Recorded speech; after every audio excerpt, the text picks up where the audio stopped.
Que el Señor esté con ustedes. Y con tu espíritu. Proclamación del Santo Evangelio según San Marcos. Gloria a ti, Señor.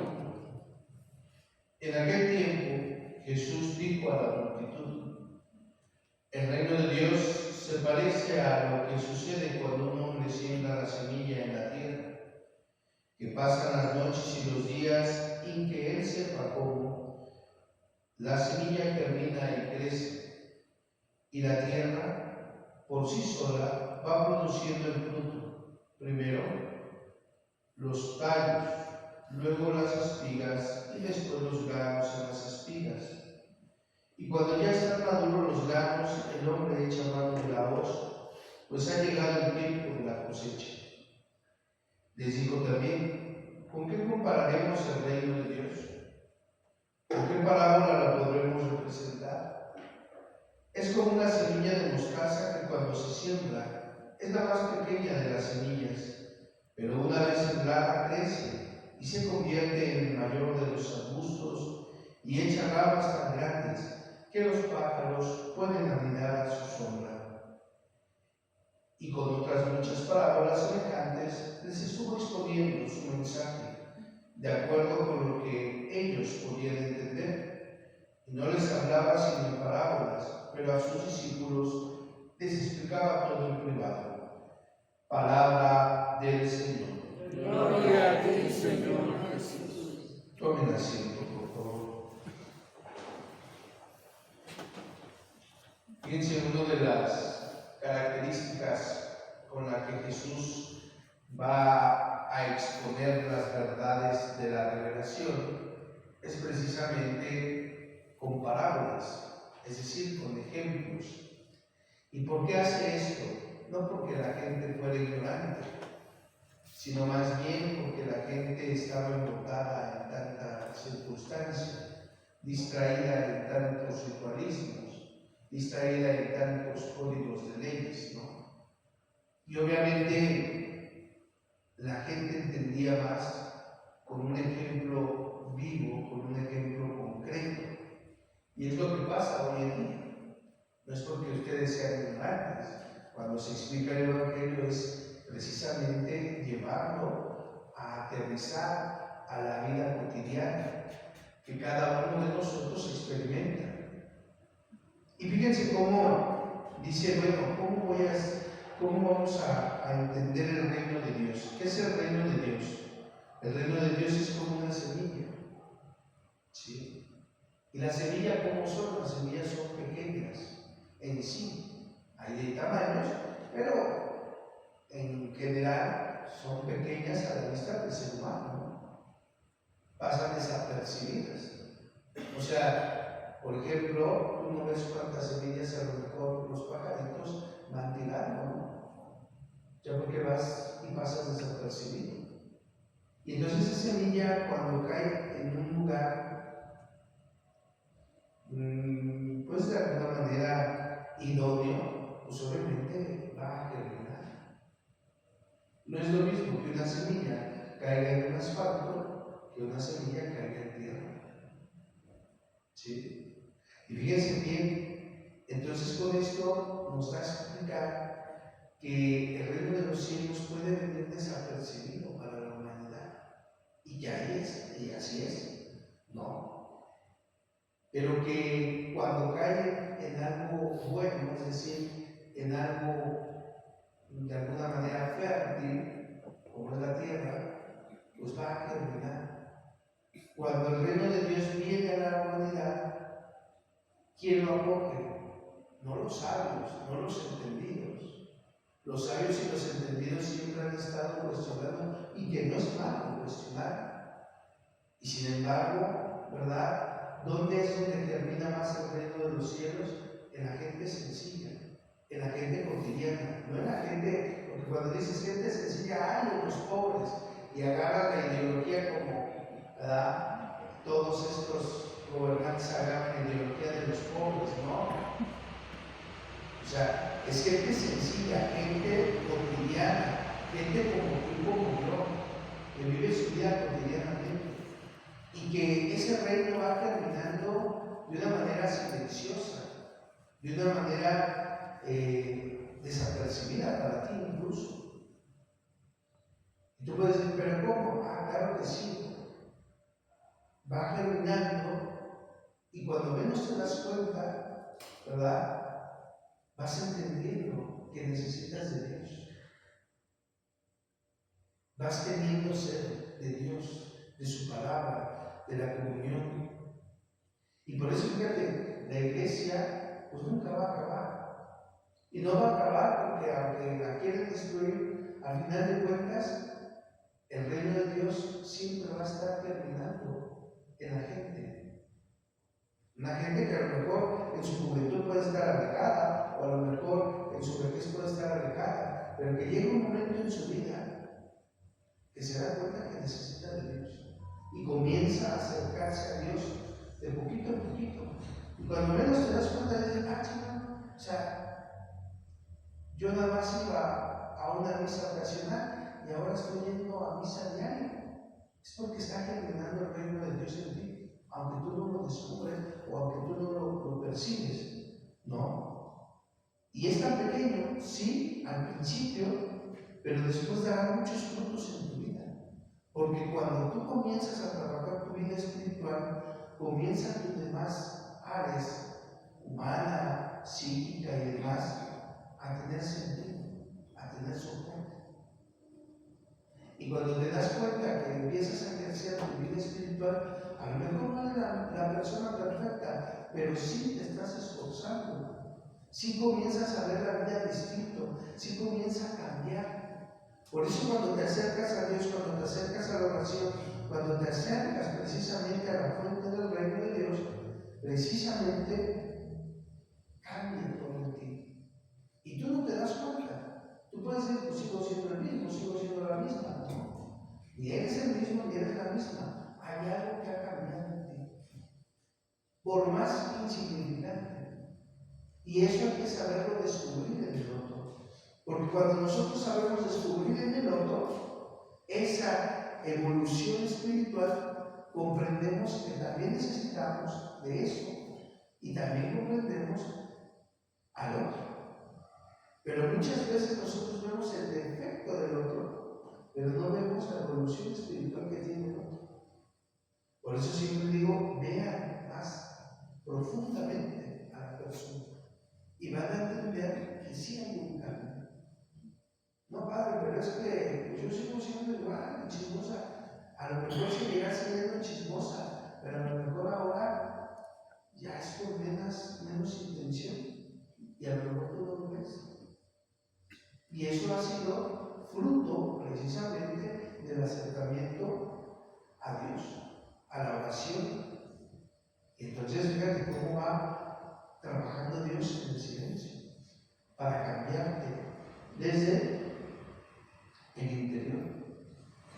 Y cuando nosotros comprendemos eso, vamos poniéndole más énfasis, más disciplina y más constancia y más esfuerzo a un acercamiento de Dios y a una vida coherente con Dios.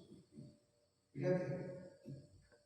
Pero cuando no comprendemos eso, ocupamos todo nuestro potencial para cosas negativas. Y paso a la lectura de la primera lectura, ¿de cuál fue? Del segundo de Samuel, ¿no? ¿Y qué habla? Habla precisamente de la astucia, de la perversidad del ser humano.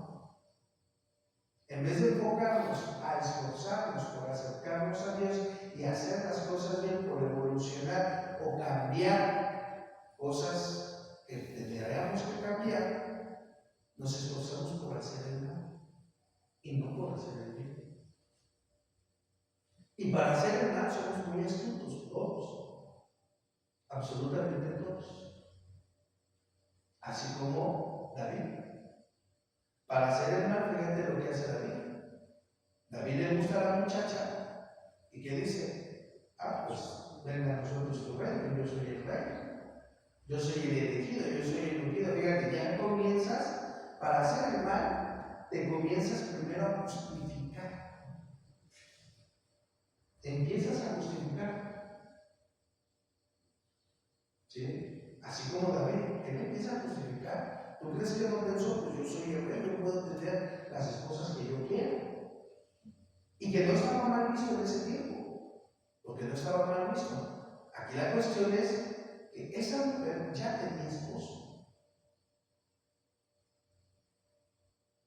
Y obviamente, por influencia, porque tú crees que la mujer accedió así nomás porque sí. Pues no, se la llevaron a la fuerza. Y estuvo con ella. Y tuvo, obviamente, la dejó embarazada. Fíjate, pero lo que quiero que veas es la astucia. Cuando nosotros queremos hacer el mal, somos muy astutos. Para primero justificar, para apaciguar nuestra conciencia. Ah, es que esto no está tan mal. Pues si todo lo hace, pues si todo lo realiza, yo por qué no empiezas a justificar para aplacar tu conciencia. Porque fíjate que incluso cuando estás pensando mal, el Espíritu Santo siempre te está diciendo no. Hay algo, como dices, hay una intuición en ti, eso no está bien lo que estás haciendo, tú lo sabes. Pero ¿qué haces? Apagas al Espíritu Santo, la voz del Espíritu Santo, comienzas a atacar tu conciencia y a justificar el acto que vas a realizar, porque todavía no lo realizas. Y fíjate lo que hace David, ¿no? Como ya hubo consecuencias del pecado, ¿qué hizo? Ahora lo que quiere es tapar otra vez ese pecado, ¿verdad? Con otro pecado. Y eso pasa. Cuando tú pecas, ya la cometiste, ya la regaste, vas a justificar, seguir justificando, pero ahora le vas a añadir la mentira para lavarte las manos, para decir la culpa la tuvo el otro, no yo. Quien tuvo la culpa que yo pecara fue el otro, o la otra, yo no. Fíjate. Y entonces comienzas a empezar a mentir. ¿Qué hizo David? David hizo lo mismo, ¿no? Como ya estaba encinta la mujer, pues ¿qué? Tiene que deshacerse de lo. Y fíjate, cómo va maquinando todo. Y voy a hacer, y voy a realizar, y voy a esto. Porque lamentablemente para el mal somos muy hábiles para hacer las cosas malas, pero no para hacer las cosas buenas. Si tú ocuparas esa capacidad que tienes, porque proviene del Espíritu, para hacer el bien, si tú ocuparas tu capacidad que tienes para ayudar al otro o a la otra, la cosa cambiaría. Y eso es lo que no entendemos. Y por eso, fíjate bien, no esperes a que sea demasiado tarde para decir, la regué, No, comienza desde ahora. Comienza desde ahora a acercarte a Dios. Fíjate, el salmista se acercó. Fíjate qué bello salmo. Es el salmo que más me agrada a mí. Misericordia, Dios mío, porque hemos pecado. Límpiame, sálvame, purifícame. Fíjate, eso es lo que deberíamos de pedir. Ser astutos para pedirle las gracias a Dios. Y no ser astuto para hacer el mal al otro. No ser astuto para comerme al otro. No ser astuto para justificar mi pecado. Pecado es pecado, punto. Como lo veas y donde lo veas. No lo justifiques, porque siempre les he dicho, si nosotros justificamos la falta, justificamos el pecado va a seguir creciendo y nos va a esclavizar. No justifiques el pecado. Lo que hiciste mal lo hiciste, reconócelo. Pero a veces no lo reconocemos porque somos infantiles, ¿no? Ay, padre, qué chismosa, pero pues la culpa la tienen los demás. Y así vienes a confesarte, siempre queriendo justificar tus faltas. Y no es así. Lo que hiciste mal, expone el punto. Fíjense, hablando de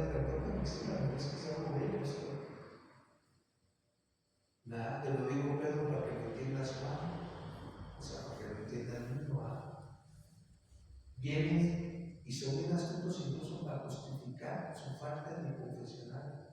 Se justifica, no. Ay, no, es que los demás tienen la culpa, no yo. Y son bien astutos, pues no nos vamos a conversar con el Padre Daniel, porque el Padre Daniel, pues sí nos va a decir, mejor voy con el Padre Zavala, que ya no escucha, para justificar mi pecadito.